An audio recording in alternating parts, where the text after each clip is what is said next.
Hi guys! Hello! Welcome back to my channel, or welcome if it's your first time here. I'm Tommy Daniels. Today is going to be a really interesting video, and you already know why. Hi! I've got a lovely guest here, Jade Vanriel. Oh, thank you for having me. Thank you so much for coming. Thank you. Today, well, in case you don't know, I film about faith, relationship, lifestyle, finance, now finance. Mm-hmm. So today's video is property as well. Yeah. So today's video is, I guess, an in-between, a mix between finance and property. Yes. So Jade, actually, I should say how I met you. Or maybe introduce yourself first. Okay. So I'm Jade Vanriel. I'm a property, interiors, lifestyle content creator on all social platforms.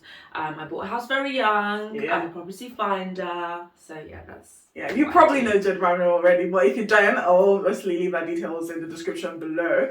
But I came across you first, I believe it was like 7 years ago now, and it was on YouTube, and I was just scrolling in my shared accommodation, my room share at the time, and then I saw I think your video about buying a property when you were 22 at the time. My time I was 24. Yes. Okay, yeah. And then I saw it and I was like, what? And it's like I literally binge watched so many of your videos. And I was just thinking how has she done it? And then it wasn't just like buying the property, it was also like the interior, I love the style. It was pretty much like my kind of vibe, like exactly like the sort of style. And then so I saw it, I was so inspired. I remember it like sending it to my sister as well. And then I'm just talking about you, and now 7 years. And then I met your sister. Yes. And it's been so long. It's been so long. So long. So we've always known each other, but we've never sat down and done this. So it's really so exciting. Thank you. And by the way, please say a big thank you to Jade in the comment section. When I reached out to her, she didn't even hesitate. She said yes. I was like, oh wow. Of course. So thank you. Okay, so in today's video, we're going to be talking to Jade and finding out all about how you bought your first property at 22. 22, I think it's pretty impressive. Really and I guess it's something a lot of young people complain about now, like cost of living, everything's going up. They just think it's impossible. So I wanted to find out from you how you were able to do it. If you think it's possible to do it today. Do you have any regrets doing it? Okay. Anyway, we'll get into all of that. But before that, can you just give me, again, just so I know the sort of mindset you had at the time. Yeah. But before that, like, sort of what's your like background like? So like your family background. Yes. What do you think did that have anything to do with you? 100%. Okay. Yes. So I'm Jamaican. So I come from a family who they're very hardworking. So I have a mixture. My dad is there's no time for fun. Save your money, work. Okay. You have future plans. And my mom is very balance, enjoy your life. If you want to buy that, buy it. So I'm in the middle of the two, trying to figure out the right thing for me, right? But what I always knew, I was grew up as an only child, so I was very independent. So I always knew I wanted to have my own space after uni. But throughout college and everything, I always had a part-time job, always had a job, and would save, then spend it, then save, then spend it, until one day my dad was like, look, is this not enough? Like, just start saving your money. But I didn't have a goal at the time until uni. Right. So when I went to uni, I studied law. I knew quite early on I didn't want to be a lawyer, but I just thought, as my mum said, just get your degree, then you can do whatever you like after. Good advice. Just get the degree, have something behind you, then figure it out. It's okay, but you've done that part. So while I was at uni, I felt very mature, and I was like, right, I can't go back home. I feel my mum and I are like this. We're just going to argue. I need to figure out where I'm going to live. So I ended up coming back to London. Long story short, ended up living with an aunt for 2 years. And that was the most uncomfortable time of my life. But I'm so grateful because it forced me to save for a house. Okay. So you knew that, so like for you, so did you just think about renting a place? No. So renting a place was not the first thing I thought about, just because my mum owned the flat that I grew up in. She bought it from the council through Right to Buy. My dad, he bought late in life, but now he owns like 10 properties, but he started quite late. Growing up, my grandparents, they owned their home. So it was just normal around me to just save money and buy a house. Like, that was just the only option. I see. Yeah. Okay. Yeah. So at what point exactly, is it, as you mentioned, so was it when you were at uni, you knew you were going to buy a place at in uni? Yeah. So did you always have in mind that you were going to buy, so at uni, did you think, oh, I'm going to buy like in the next couple of years, or was it just when you happened Well, I had no idea how long it was going to take. I just knew while I was at uni, I couldn't go back home, and then I'll figure it out. So once I left uni and I was living at my aunt's, till this day, I'm so grateful that she made it hell, because I don't know, maybe I would have, she might be, but she knows. It was a good thing. I think that's what some parents need to do more. Don't let your children be comfortable, because... Yeah. I don't think it's just parents. Sometimes it's siblings. Siblings, like doing things for you. Yeah, I mean, you have older sisters. Actually, now that you say that, thinking about it, I lived with my sisters for, I don't know, since I got to the UK. So I lived with them until... Well, for about 7-8 years, if not more. I feel like for about like 8 years, thereabout. I'm thinking about it, I definitely could have gotten a property way earlier. But you were comfortable, right? I was comfortable. Of course. There was no push. So I had that push. I was like, I need to get out of here. So I had some savings that I'd been saving from the part-time jobs. But this 2-year period right after uni was everything I earned from work, I had to save. Okay. So would you say like you have a good, like would you say you had a good job in terms of like salary wise? Yeah, so at first, like a great job, or just at first after uni I was doing temping jobs. Okay. With agencies, trying to find part-time roles here, there and everywhere, 2-week placements, Then I landed on a job. So I studied law at uni, but didn't want to be a lawyer. But then I found a job that was in the legal world, but it was actually product management. So something random, I didn't even know. I went for it because it was a legal company I was familiar with. Yeah. And I was doing that through agency. So I actually was probably making about 25k. Okay. And coming out of uni, that was great. It was great. And I think I was on that salary for a year. Then I started looking for my property, and I was on a contract. So I remember my dad saying to me, go and get them to extend your contract, because they kept saying, oh, you're staying, don't worry. But I needed the paperwork for the application. So when I did it, they took ages, and I was worrying. I was like, God, I know you said I'm supposed to buy this house, but do I have a job? Like, how is this going to work? Am I going to be able to afford it with this salary, right? At the last minute, my manager called me in for a meeting, me and my colleague who was doing the same role as me. We both started at the same time, to say, oh, well, we've decided to take you from the agency. Okay. So now your salary goes up to like 35, just like that. Nice. I'm 21. But you were already, at that point, 22, you were already looking.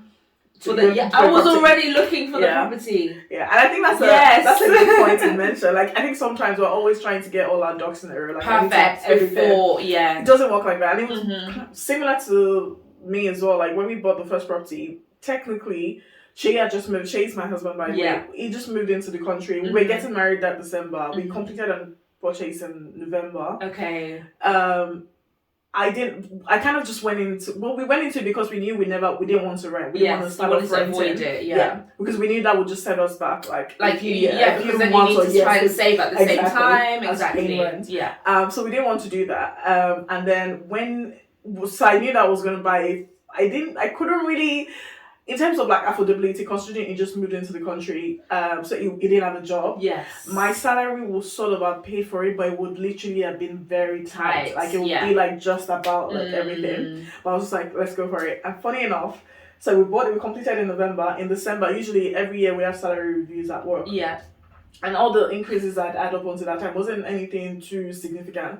But that was the first year that I had like a major jump. So I don't think I've actually shared numbers, but at the time I was earning 36,000 when we were buying it. Yeah. And then it got increased to 50,000. Look at that. And then we were already just buying in time. it. But it was literally the fact was that we had already gone for it. So it's you have to step out. Like, exactly. Once and you stepped out in, we'll figure this out. I stepped out in naivety because I didn't actually know, one, that I was going to get more, but also I thought what I had was enough. So I was doing it anyway, not knowing that And then when I was in it, I was like, oh, I'm actually going to be able to afford this. It's kind of too late now. Yeah. And then, so that's the background. So that's a tip for you to step out and start where you are. Just start. Okay, so now we're getting into the gist of it. How did you do it? So you mentioned like, you've been saving the entire time. Part-time when jobs. It actually came to buying 2 years. Yeah. Yeah, so when it actually came to buying it in terms of, how are you able to save? Like, I mean, you're younger, like you obviously have things I was young.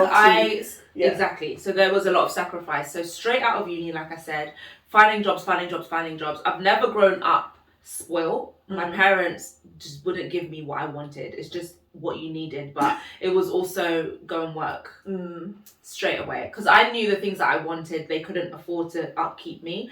Yeah. So I knew I had to work. So from one temp job to the next until I landed on the more permanent roles, right?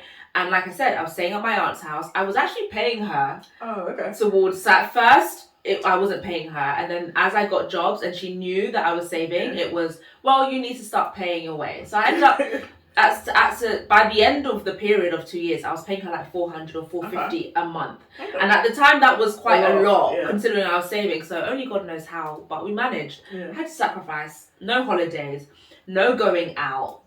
None of that. When everyone after uni was living, being free, figuring out what they're going to do, I had to know what I was doing. Yeah. So I think it's you had a goal. Like, it was clear to you, like, you were walking towards not going out, no traveling, no holidays, no going out. I would be the person to say no. So the point where a lot of my friends just stopped inviting me. Oh, really? Yeah. But you know what? I had to be in that position. Knowing my personality, I knew that I had to do 100. Or who knows where I would be right now. Yeah. And I guess you were able to do that because you had a goal, right? I had a goal. And I wasn't comfortable. Because I was at my aunt's and it wasn't a comfortable situation. So a note to parents, siblings, whoever, all of you. Make people uncomfortable. Make them uncomfortable for their own good. And then after, love them. But push them to like be independent and do those things. Absolutely. The earlier the better because of the climate that we're in. It just gets harder and harder. So sometimes it may seem like you're being, I mean, you don't have to be mean. Like, I'm not saying be wicked. Don't be wicked. Please. Just but make them kind of give them maybe give them like a time limit, you know? Yeah. Like, okay, I'm letting you stay here for up to this time.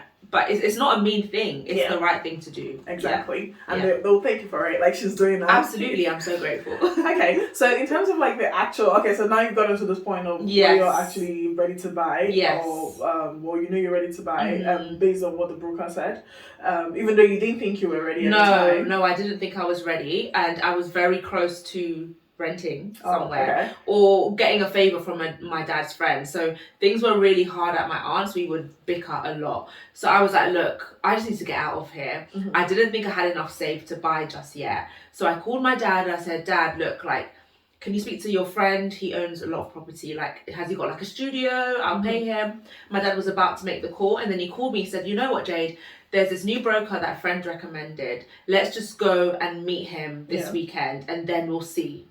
And as soon as we met him, he said, you have enough money. Okay, so that's good. So I think that's the other thing. Like, sometimes we're sort of planning, like, oh, I'm going to buy a property at X amount of money. Or maybe it's not I need this amount, whatever. But you don't know. You don't know exactly what you're walking towards. So I think the point here is to make your goals smart or like know what you're working towards. And the only way you know that is actually if you're going out, you're speaking to brokers, you're looking at properties already, like you're looking at areas as well, like how much will it cost, like what exactly am I working towards. Like, it's not too early to really get an idea of what is out there, what you can actually afford and what you actually want. And I think you mentioned a point about going on viewings and that's actually quite a good point because even when you're not ready, just getting to go for viewings also gets you in the frame of mind of even knowing how to speak to agents. I've been viewing for 3-4 years for this house that I'm supposed to buy the end of this year. Okay. I've been viewing for years. Like, it's never too early because it allows me to prepare. Okay, I need to be earning this much. Me and my partner need to be planning for this. Like, the earlier you have a plan, the better.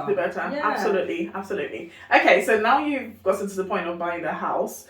What was the actual buying process like? Was it easy? No, it was not easy. Okay. It was a lot of tears. Okay. Because I'm emotional. So if I got gazumped, I'm in the toilets at work crying. And my colleagues would see me coming in and out, making quick phone calls, responding to emails, chasing agents and stuff. There was one property in particular, this tiny 1 bed in Essex that for some reason I wanted so bad. my offer got accepted, and then sent the valuation came back, and it was £20,000 over the value. So obviously in that case, they're like, if you want it, you need to find an extra 20k. I didn't have that. So tried to renegotiate, and the lady was like, absolutely not. So had to leave that one, and I was crying for days. And now I don't know what I was thinking. Definitely. That property, I would have left it in a year. Yeah. It was so small. And you may have had to pay more. Yes, then it's actually, and then I'd be in negative equity. Then if I tried to sell it, I'd be like her, trying to get that money back. No one's buying it. Yeah. So again, I guess the goal is not just to rush into something just for the sake of I'm trying to buy a property. Buy right. Exactly. Yes. Buy right. Buy as soon as you can, but make sure it's the right property, the right price. Absolutely. Very, very important. Yeah. Okay, so you bought the property. The process was, as you said, it wasn't so difficult. But I saw loads of houses, but yeah, we finally got there. Good. But now looking now, do you think a 22-year-old in today's market will maybe just an average 22-year-old will earn, say, maybe average salary 20s, 30s? Do you think it's possible for them to buy in this climate? Yes. So there's always been climates. What we need to understand, we're not the first people to go through this. Yeah. So it's always been the case. Yes.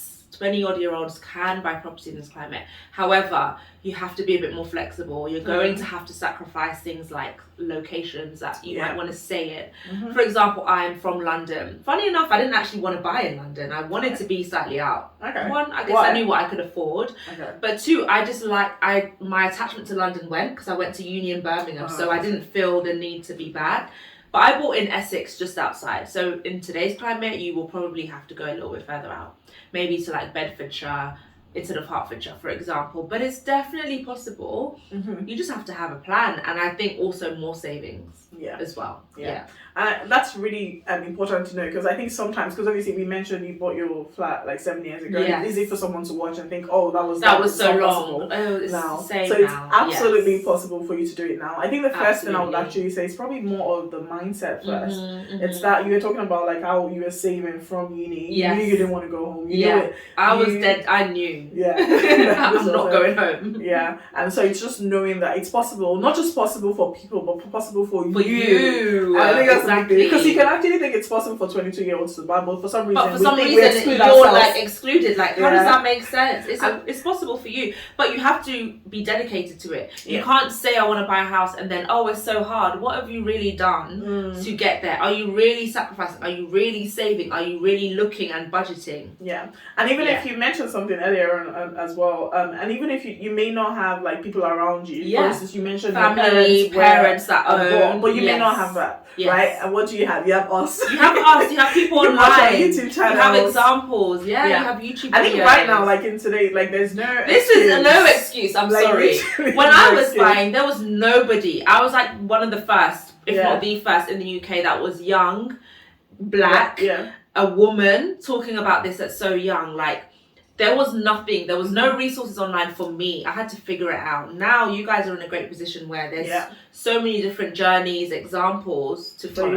Absolutely. So there's no excuse. Take all the excuses out. And I think the good thing about it is also, again, I'm a Christian, right? So one thing I do realize is that God, sometimes, we sort of give ourselves all of these excuses and think, I'm not rich enough, I don't live in this country, or I don't live in this area, I don't have this much, I don't earn this much. I don't earn this. But the truth is that the fact that you're having that desire, or you begin to think about it, something has put that desire in there. You can think that it's you. It's not yourself, it's never you. You're not that important. You can think that, because the truth is maybe you may... It's possible that maybe the first you're just saying Jade's video, for instance, about talking about how she got, and you get inspired, right? The truth is that a lot of people have watched that video and have not gotten inspired, but there's a reason why you got inspired to watch it. So, and God is aware of all of your circumstances. Absolutely, He and knows. In spite of that, He's still putting that dream or that desire in there. So there's no excuse. Just go for it. Start. I think two things that sort of are talking to you and sort of made me realize is two things. Is one is that sort of putting yourself out there, taking the first step, even when you feel you don't have all your ducks in a row yet. taking that first step, and it's very evident from our stories. And then number 2 is sacrifice, and I think that's more evident in your story. Yes, the sacrifice. Yeah, it's real. To say, because I did a video actually about savings the other day, and I was talking about how one of the tips I was given in terms of having a separate account, where I just save. I started doing this really, really late, right? And then initially, before I went out to get the shared accommodation where I was renting, and before I bought the first property, I used to think that I didn't have enough to save. But then when I bought that, when I started renting that property, I think it was £500 a month. Yeah. I was on the same salary. Yeah. There was nothing extra. And every single month, I was able to pay the rent very comfortably. It wasn't a struggle, and it was the same salary. Right. But it was because now I knew I had to do something. You had to do it. Exactly. So imagine if I had actually been so tenacious as to actually save £500 a month, even if I was living at home before. Right. Yeah. So sometimes it feels like, oh, we don't have, but it's just actually really just assess it. You're not disciplined, and you have to kind of. I always say, have a meeting with yourself. Now. Bring your banking, your notebooks. That was the thing. Sit down alone. I didn't like to see It's hard to face it, but then once you do it, you feel like, I'm an organized person. But then reward so do you yourself do that regularly? I do. I need to do it more. Yeah. However, this period is my period of enjoy your life, because I've been doing it for years. Yeah. Let me not be responsible for a couple of months, and then I'll be back on it. Yeah. There's time for everything. Exactly. But that's really good. And then I guess, was there any other thing that you wanted to share? Maybe particularly, I think my focus is more for a young person. Maybe not just a young person, just someone that is really wanting to buy their first property or thinking it's just not possible for them. What do you have to say? So of course there is a traditional route, buying your first home, which is what I did. You have a mortgage, you go to the bank or a broker, etc. Nowadays as well, especially for those people who really have to stay in London, for example, whatever your situation is, maybe you need to be near family or work or whatever, there are different schemes out there, and I have that content on my platforms as well to go and look at. With those, I always say, one, make sure you have a 5-year plan. At least you know your exit route, because it's not permanent.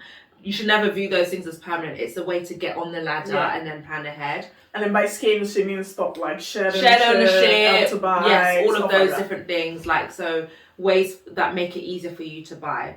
So have a plan and do a lot of research with those.